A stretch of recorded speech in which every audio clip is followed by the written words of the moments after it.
देख लो जाके, जाति नहीं पूछ रहा है, देख रहा है हिंदू वधा की व्यवस्था कर दे रहा है। और मुर्शिदाबाद की घटना से पूरे हिंदुस्तान के लोगों को सीखना चाहिए और अपनी एकता और अखंडता को कभी किसी कीमत पर नहीं टूटने देना चाहिए। अंतर्राष्ट्रीय साजिश के शिकार हिंदू नहीं हो रहे हैं, ये लोग हो रहे हैं, तो इनको समझना चाहिए कम से कम कि वहाँ की स्थिति आउट ऑफ कंट्रोल है। आपको पता होना चाहिए कि 30 से 35% से भी अधिक जनसंख्या पश्चिम बंगाल का रोहिंग्या मुसलमानों से और बाहरी लोगों से भर चुका है। इतना फर्जी लोग हैं, इतना फर्जी, 500 में 1000 में आधार कार्ड बन जाता है। भारतीय जनता पार्टी को वहाँ राष्ट्रपति शासन अपील करके राष्ट्रपति शासन वहाँ लागू हो जाना चाहिए था। स्लीपर सेल अंतर्राष्ट्रीय साजिश है, वहाँ के लोग आ करके, और सबसे बड़ा दोषी वो नहीं है, दोषी यहाँ के कुछ मुसलमान लोग हैं जो वहाँ के लोगों के चढ़ावे और बहकावे में आ जाते हैं। अरे भाई, हिंदुस्तान में रह रहे हैं, यहाँ खा रहे हैं, यहाँ जी रहे हैं, तो फिर हम एकता की बात करते हैं ना। अगर जाति में बटिएगा तो जिस तरह मुर्शिदाबाद में आज उपाय किया जा रहा है, आपको खोज के उसी तरह पीटेगा सब, मारेगा सब।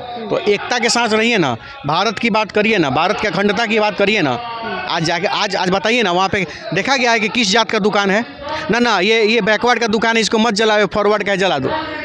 ये अति पिछड़ा का, इसको मत जलाओ, ये पिछड़ा का है जला दो। ये जनरल का, इसको मत जलाओ, ये दलित का है जला दो। नहीं, सबका जला दिया गया, सबका तोड़ दिया गया, सबको फोड़ा गया, सबको मारा गया। तो ममता सरकार कुर्सी के लालच में एक दिन इतना बंगाल जलेगा, और जिस तरह क्या नाम है, बांग्लादेश से क्या शेख हसीना ना थी, शेख हसीना को भागना पड़ा है, उसी तरह ममता बनर्जी को देख लीजिएगा, पश्चिम बंगाल छोड़ के भागना पड़ेगा, हिंदुस्तान के किसी और राज्य में जाके शरण लेना पड़ेगा। अब देख लीजिएगा, समय आएगा।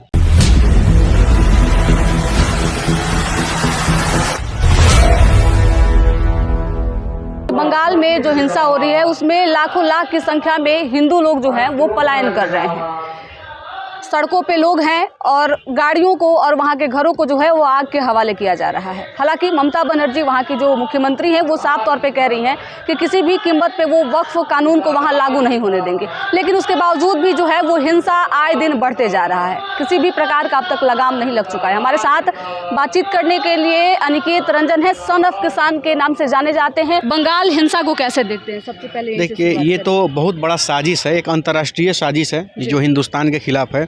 और ख़ास करके यहाँ के मुसलमानों को समझना चाहिए कि जिस देश में आप रह रहे हैं उस देश के प्रति अगर किसी कोई आकर आपको भड़काता है तो आप भड़के नहीं, क्योंकि आप इसी देश में रहते हैं, यही का खाते हैं, यही सब कुछ आपको देता है, हवा पानी सब चीज़ आपको यह देश दे रहा है। और कोई बाहर का अगर स्लीपर सेल एक्टिव होता है और आपके पास आ करके आपको कहता है कि नहीं जगो, तुम ये नहीं हो, तुम्हारा मकसद ये नहीं है, तुम्हारा मकसद कुछ और है, तुम किसी और चीज़ के लिए पैदा हुए हो, तुम्हारे के लिए कुरान में ये लिखा हुआ है।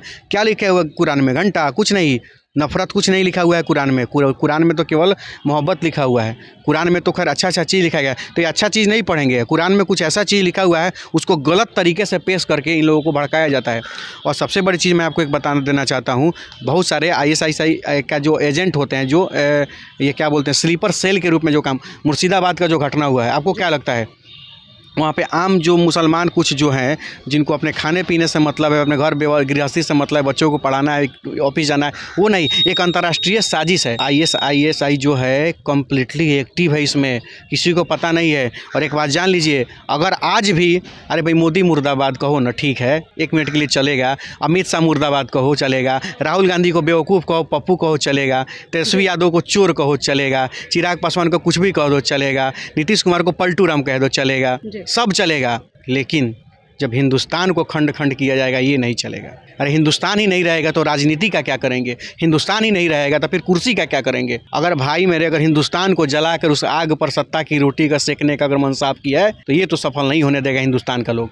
हिंदुस्तान के लोग आज भी जानते हैं कि कैसे रहना है। मुगल काल बीत गया, अंग्रेज का मामला बीत गया, अब वो मामला कभी भी नहीं आएगा हिंदुस्तान में। और मुर्शिदाबाद की घटना से पूरे हिंदुस्तान के लोगों को सीखना चाहिए और अपनी एकता और अखंडता को कभी किसी कीमत पर नहीं टूटने देना चाहिए। अच्छा सर, जिस तरीके की घटना मुर्शिदाबाद में हो रही है, आपको क्या लगता है कौन है इसके जिम्मेदार? वहाँ की सरकार है, कांग्रेस है, बीजेपी है? निश्चित रूप से वहाँ की स्थानीय सरकार है। अगर सरकार यूपी में जाकर करके दिखाइए ना, आपको पता चल जाएगा 2 मिनट में सारा गर्मी झड़ जाएगा।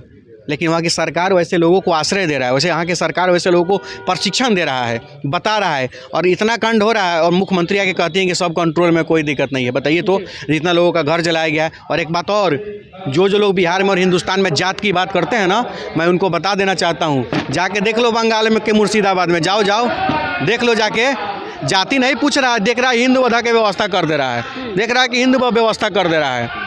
तो जाति में अगर बंटिएगा तब तो आपका उपाय हो रहा है। उसी तरह का जाति में बंटिएगा तो जिस तरह मुर्शिदाबाद में आज उपाय किया जा रहा है, आपको खोज खोज के उसी तरह पीटेगा सब, मारेगा सब। तो एकता के साथ रहिए ना, भारत की बात करिए ना, भारत की अखंडता की बात करिए ना। आज जाके आज बताइए ना, वहाँ पे देखा गया है कि किस जात का दुकान है ना, ये बैकवर्ड का दुकान है, इसको मत जलाओ, फॉरवर्ड का है जला दो। ये अति पिछड़ा का, इसको मत जलाओ, ये पिछड़ा का है जला दो।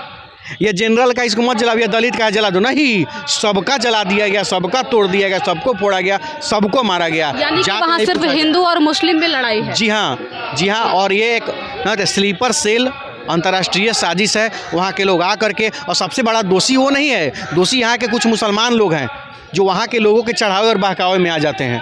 अरे भाई, आप हिंदुस्तान में रह रहे हैं, यहाँ खा रहे हैं, यहाँ जी रहे हैं, तो फिर हम एकता की बात करते हैं ना। विकास की बात हो, राजनीति की बात हो, लड़ो ना आपस में, जिसको मुर्दाबाद करना करो, जिसका जिंदाबाद करना करो। लेकिन बात जब देश की है तो यहाँ तो सिर्फ हिंदुस्तान जिंदाबाद था, हिंदुस्तान जिंदाबाद है और हिंदुस्तान जिंदाबाद रहेगा। अच्छा, बार बार कहा जाता है कि बीजेपी जो है वो हिंदुओं की पार्टी है, मुसलमानों का वोट नहीं मिलता है, बहुत सारे कारण हैं, लेकिन क्या कारण है कि बीजेपी भी वहाँ अपना स्टैंड क्लियर नहीं कर? नहीं, यहाँ तो खैर बड़ी अफसोस का बात है। अभी तक हमको लग रहा है कि भारतीय जनता पार्टी को वहाँ राष्ट्रपति शासन अपील करके राष्ट्रपति शासन वहाँ लागू हो जाना चाहिए था। राज्यपाल अनुशंसा करेंगे तब तो राष्ट्रपति वही तो दिक्कत वाली बात है ना। वही तो दिक्कत वाली बात है कि अब तक सारी चीज़ें हो करके वहाँ राष्ट्रपति शासन लागू हो जाना चाहिए था, क्योंकि वहाँ की स्थिति आउट ऑफ कंट्रोल है। आपको पता होना चाहिए कि 30 से 35% से भी अधिक जनसंख्या पश्चिम बंगाल का रोहिंग्या मुसलमानों से और बाहरी लोगों से भर चुका है। इतना फर्जी लोग हैं, इतना फर्जी, 500 में 1000 में आधार कार्ड बन जाता है, फर्जी आई कार्ड, और उस पर उसको आवास मिल जा रहा है ममता सरकार में, उसको सारी बिजली बिल का कनेक्शन मिल जा रहा है, गैस का कनेक्शन मिल रहा है फर्जी आधार कार्ड पे। तो जो बिजली बिल का कनेक्शन ले लिया, ज़मीन खरीद लिया, सारा चीज़ करके अंतर्राष्ट्रीय फंडिंग हुआ, पैसा का कमी है नहीं, किसी का ज़मीन खरीद लिया, घर बना लिए, 500 में आधार कार्ड बन जा रहा है, 5,000 में आधार कार्ड बन जाएगा, ज़्यादा महंगा होगा तो 5,000 में आधार कार्ड बन जा रहा है। उस आधार कार्ड से उसका गैस कनेक्शन हो जा रहा है, इलेक्ट्रिसिटी का बिल हो जा रहा है, उसका आधार कार्ड में नाम जुड़िए गया, आधार कार्ड बनिए गया, तो हो गया भारत का नागरिक। और ये सब किसको आश्रय कौन दे रहा है? ममता सरकार।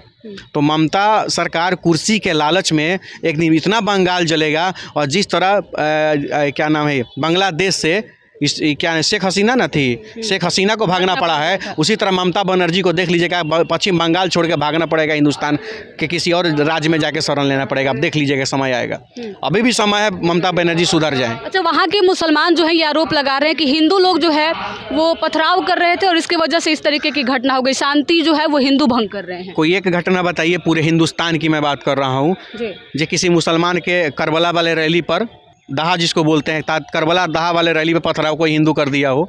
एक घटना हमको बताइए, कहीं का भी एक वीडियो बताइए जहाँ हिंदू जाके घटना को अंजाम दिया हो। अरे भाई मेरे, कोई मतलब नहीं है। हिंदू तो अपने काम में बिजी है, अपने देश में बिजी है, देश सेवा में बिजी है। अंतर्राष्ट्रीय साजिश के शिकार हिंदू नहीं हो रहे हैं, ये लोग हो रहे हैं, तो इनको समझना चाहिए कम से कम। लास्ट सवाल आपसे, ममता बनर्जी को क्या कहिएगा? वहाँ के मुख्यमंत्री हैं और इस तरीके से खुले तौर पे छूट दे रखी है। मुख्यमंत्री अगर ममता बनर्जी नहीं सुधरी, अपने आप में सुधार नहीं की, तो आप इस वीडियो को देखने वाले लोग सेव करके रख लेंगे। जिस तरह शेख हसीना बंगाल छोड़ के भागना पड़ा, उसी तरह बांग्लादेश छोड़ के भागना पड़ा है, उसी तरह बंगाल छोड़ के इनको भागना पड़ेगा। इनका ही बिना हुआ जाल, उसी जाल में ये ममता बनर्जी फंसेंगी और इनका वो दशा होगा जितना दशा किसी का नहीं हुआ होगा।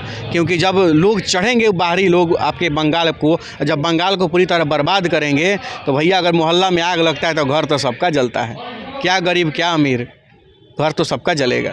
चलिए, हमारे साथ अनिकेत रंजन थे, बातचीत कर रहे थे। बंगाल हिंसा इन दिनों धीरे धीरे भयावह रूप ले रहा है, पूरा बंगाल इन दिनों हिंसा की आग में जल रहा है, और सबसे अधिक इससे अगर कोई प्रताड़ित है तो वहाँ के हिंदू हैं। लाखों लाख की संख्या में हिंदू जो हैं अपने घरों को छोड़कर पलायन कर रहे हैं, स्कूल में और मंदिरों में रहने पे मजबूर हैं, और इसका एक ही कारण कि वहाँ की सरकार जो है वहाँ मुसलमानों को सह दे रही है। बातचीत कर रहे थे, पूरा बात आप सुन रहे थे। अपनी एक प्रतिक्रिया कमेंट बॉक्स में ज़रूर दीजिएगा। धन्यवाद।